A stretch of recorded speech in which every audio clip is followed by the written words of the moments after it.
What's up, YouTube?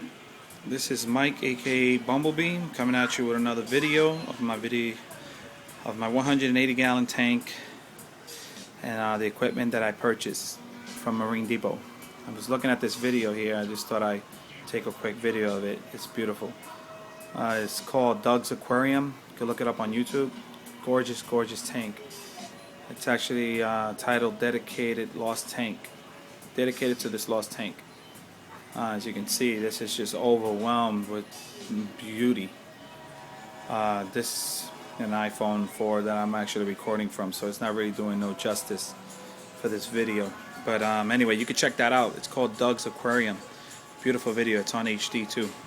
But I just wanted to go ahead and give you guys an update of my 180, and this is what it's looking like so far. Now, real quick in this video, what I'm going to do is I'm going to give you guys a breakdown of my equipment and basically talk about the add-ons. Before I do that, I'm just going to give you guys a little quick tour of what the tank is looking like so far, and basically go from there. Now, for starters, I just want you guys to see this here. My pH is at, as you can see, 8.01, 8.02 is jumping up. It's actually going up gradually. Eventually my lights went on at 1 p.m. So this is pretty much so far what my pH is looking like, which I have to say, with the addition of the Kalkwasser reactor, it's been working great. I have checked my water parameters, my calcium, alkalinity, phosphates, everything's looking good. Now, even though, with that said about the phosphates, I still have hair algae in here. Now that's because eventually I'm getting zero reading on my phosphates because of the fact that eventually they need to strive off something, so they're consuming as much as they can. And on top of that, my GFO reactors are up and running, and they eventually are taking care of that as well. But now I know that it's working because the hair algae is starting to go away. It's not as bad as it was. Now I'm going to give you a little quick tour here of what the tank looks like. And this is actually the new aquascaping too. I'm actually really happy with it. You guys let me know what you think, but this is great. I love all the room that I have in there, especially on the bottom. Everything's looking good. Here's a little quick tour of what it's looking like. These guys think they're gonna get fed. But this is pretty much, as you can see, they see the algae on that. There we go. A lot of it's died off of the sand bed itself, and that's pretty much what the tank's looking like. Now, up here, I put my I put my UV sterilizer up here. Now this is basically gravity fed, and it's going down to the sump from up here, and I have another one on the other side over there. So that's basically how that's set up, and I actually got some good flow going through there, which pretty much they say to 1,700 gallons per hour can flow through that. But at that rate that it's going there, I think it's fine. Here is my 2 reactors that I brought, and I have here the GFO reactor, okay, with the Phosban media, which is the raw phos. There's 500 mLs that's in here that fit perfectly with no problem, and that is because of the fact that this is the 550. They say anything over 400 mLs of media is recommended that you use a 550. So that's basically why I got this, and pretty much with the pump that I got, which was the Eheim pump, which was rated for 160 gallons an hour, I'm getting pretty good flow here. You guys take a look, so you can see better. And this is pretty much what it's looking like so far. See the tumble, see the media itself kind of moving everywhere, kind of, sort of, and whatnot. And then next to it is the Kalkwasser reactor.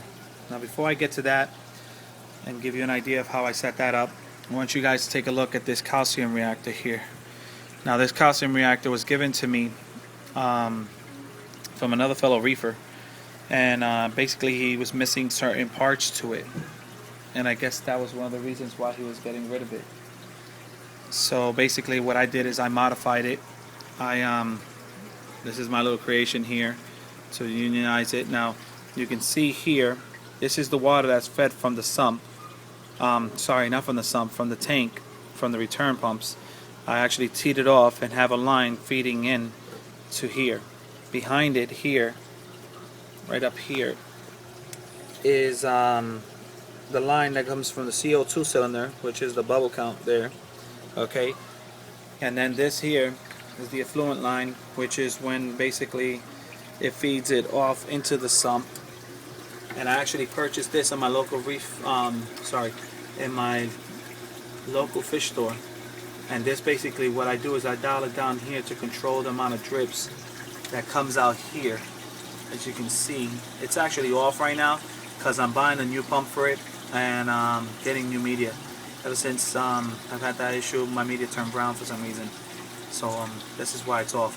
But this is the pH probe that works with this Milwaukee here, and this is what monitors. It drips into this cup, and then from this cup it's tilted so it could drip back down into the sump. And that was my little creation there. As you can see, this media is brown. I mean, it is horrible. Give you guys a better look here. It's like it got so much algae bloom or something in there. I'm not sure what exactly it is, but it's not supposed to look like that. And that's fairly new media, but I'm gonna get rid of it. I stopped it because I don't like the way that looks. It's brown. That shouldn't look like that, so I gotta open that up, clean that out. But I did modify it. This is the pump that eventually is on there now, which it's a real pump. I had this inside of my sump, but I just took it out when I put all this stuff in, and I only did that because I was not sure if this pump was submergible or it needed to be under the water or not. So even though it wasn't pumping no water from the tank, but I'm gonna get me one that's actually rated for this calcium reactor, which has to be up to 300 gallons an hour. So this is actually a little too much. That's a 2100. If I'm not mistaken, that's almost 500, 600 gallons an hour. So that's more than what I need for it. So anyway, that's for the calcium reactor here. Now over here is the auto top off. Now there is the pump that I have purchased, which is the 1100, and that pump there is what feeds the kalkwasser reactor. Now this float switch is here because this is how I set up. As you can see, this line that's coming in, it fills up, shuts it off, and that's rigged all the way to, as you can see there, my RLDI system. All I do is turn it on, which you see is positioned off, and basically it starts to fill this up. This makes it a lot easier for me. So once I see that that's starting to empty out, I just flick that switch, it starts to fill up. If I forget and walk away, I don't have to worry because eventually it stays off. I mean, automatically go off. And the good thing about that is I also got that switch that you see there, which is the auto shut off switch. Just in case if the pressure builds up, it'll automatically shut it down instead of me wasting water and my water bill going up high. But as you can see, that is back to the kalkwasser. This is the line that feeds from the auto top off. This is the check valve that comes with it. I put it here so like that it can be easier for me to service and easier to get to when it's time to do the maintenance on it. Basically goes in, turns on, starts to stir up the media. Now to give you guys a little idea, I'm gonna hit the flow switch here just to get it to turn on so you guys can see how this works. What you see, it just kicked on and it starts to turn up the media. See that? Now it gives me all that tumble in there, and then it just starts to pour into the tank little by little, and as you can see, that's where it's pouring. So it's not much, it's not a whole bunch that eventually starts to click on there. So it's actually good because it don't feed too much of that kalkwasser mix into the tank all at once. So it kind of like gradually goes little by little by little by little. And the good thing is that with this flow switch, which is what I got also from Marine Depot, with this flow switch here, this basically what doesn't ever get lower than that level as it is there. So this is constantly going on and off, on and off, on and off,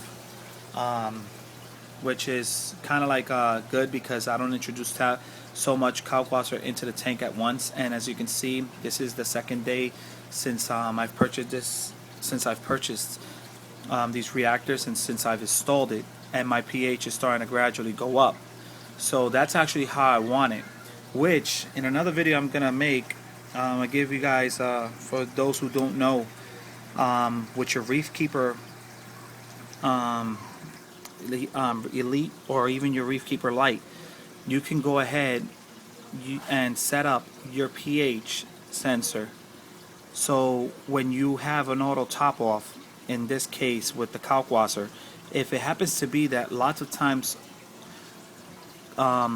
these flow switches tend to mess up, and when they do, they get stuck. So they'll get stuck in the on position. This is the reason why I only use a 5-gallon, just in case if it did, it will not overfill my tank and come home to a mess.